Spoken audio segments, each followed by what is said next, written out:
One of the problems with recruiting for investment banking is not the knowledge or skills you acquire, but the access to talk with real investment bankers to put your best foot forward. Our sponsor, WSO Academy, can provide those connections with 60 head mentors who are finance professionals at top firms like Goldman, Centerview, and JP Morgan. Imagine being able to get on the phone within 24 hours with one of the Academy's 1,300 mentors right before a critical interview.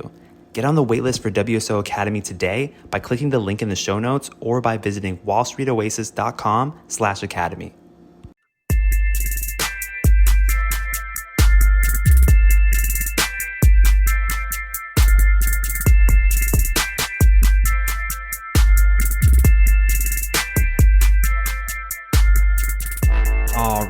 All right. Welcome to Investment Banking Insights. This is the only show dedicated to helping you learn both the technical and the non-technical aspects of investment banking. My name is Alex Mason, and I am your host. Thank you so much for joining me wherever you are in the world, whatever you're doing. I'm just grateful that you're spending a few minutes with me learning investment banking. So let's go ahead and get into it. We're talking about valuation, going through a series of valuation related concepts and questions. And today's question is this: how do we compare companies with different EBITDA margins and EBITDA multiples? How do we compare companies with different EBITDA margins and EBITDA multiples? Now, of course, EBITDA, you already know what that is by this point, folks. EBITDA, earnings before interest, taxes, depreciation, and amortization. Very, very common metric. You're going to see that all the time. But let's go ahead and paint the scenario here. Let's go ahead and say that we have two different companies that we're comparing. Company A has a 40% EBITDA margin, and it trades at a valuation of 8 times EBITDA. That's company A. Let's say that we're comparing this to company B, which has a 10% EBITDA margin and trades a little bit differently. It trades at 16 times EBITDA. So first of all, we have to remember exactly what these terms mean. So EBITDA margin, we just, defined EBITDA really quickly. EBITDA margin is just a percent of EBITDA in relation to the company's revenue. So if a company's revenue is, say, $100 and the EBITDA of the company is $40, then the EBITDA margin is 40%. That's where we get that from. And then as far as the multiples, valuation multiples, we talked about this a lot. The valuation multiple is just a multiplier applied to EBITDA. So if a company trades at 8 times EBITDA and the EBITDA of the company is $40, then that means that the company trades at a valuation of $320, which is 8 times 40. Pretty simple, but just want to make sure we really have crystal clear understanding of definitions before we go further.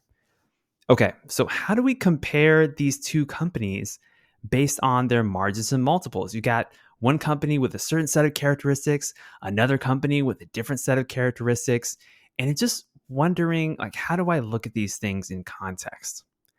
The thing is, it might be misleading to directly compare these two companies based on the fact that their margins and valuations are so different. I mean, a company with a high margin but low expected growth, for example, might end up having a lower multiple assigned to it versus a company with a low EBITDA margin, but let's say there's really high growth expectations, and therefore it might fetch a really high multiple in the market. It just depends. You can have any combination of these things because there's a lot of different factors at play. So the answer is that trying to make an accurate comparison based on these two variables between two companies is tricky. If you try to do that and do an apples to apples comparison, it breaks down really quickly because there's a lot of different things at play, such as the growth of the firm or the nature of the firm that could lead you in one direction versus another as far as relative valuation and relative EBITDA margin of playing into that. So the way that I think about this is, first, focus on one variable at a time. So, for example, you might look at different companies with margins in a similar range. So, that first company we mentioned with the 40% EBITDA margin, maybe I just want to look at other companies besides that company that are in the 35 to 40 or 45% EBITDA margin range. I don't want to veer too far from that because that's going to be a different type of company. And then once I had that set of data, that set of companies, I'll go from there. So a company that has 40% EBITDA margin, it's probably quite a different type of business than one with a 10% EBITDA margin. Just the economics are very different. And so those differences are going to show up probably in metrics or variables other than just EBITDA. So if you have a highly profitable business like that, you're going to see some different characteristics. And that's just kind of the nature of how things are. So maybe like a simple or silly example I just thought of is this. If you have one person who's 4'11" and then another person who's 6'10", like there's a good chance that the 6'10" person is able to like run faster than the person who's 4'11". No guarantees there. Maybe the 4'11" person runs really, really fast, but just the basics of the biology of the person who's 6'10" having much longer legs and a much longer walking patterns, they're probably going to be able to run faster. It's not a guarantee, it's just a correlation. So that's kind of how I think about it when I think about EBITDA margin and something like a multiple. Like, yeah, those things can be tied together, but be careful when you're making direct comparisons because there could be many factors at play.